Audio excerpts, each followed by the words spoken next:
Dahil ang pangako ng Panginoon sa atin habang buhay, habang panahon.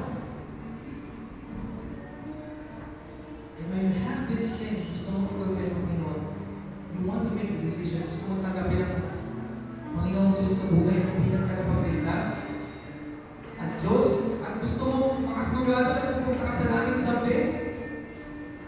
Sige, hindi kita lahat. Lumulog. Wala nakatingin, parang hindi kayo maniyak. Do you want to make the decision? Gusto nyo bang gawin yung decision na yun ngayon?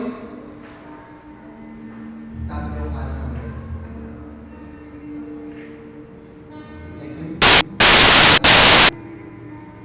Sige natin ito pa. There are some who raise their right hand.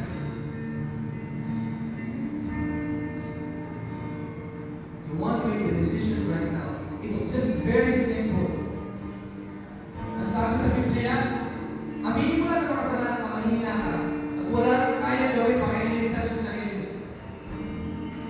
At ang Diyos, ang Panginoong Jesus, yung kamatayan sa krus na magliligtas sa iyo. Yun lang yung dapat mong gawin. At sabi ng Biblia, magkakaroon ka ng buhay na walang hanggan. Yes, you will experience hardship sa buhay.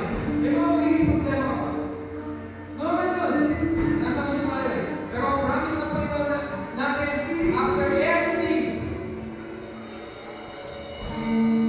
kapag ikaw ay namatay na, natapos na lahat sa buhay mo, yung buhay ng walang hanggan. And that's the greatest thing that we can have. It's just very simple. It's just very simple.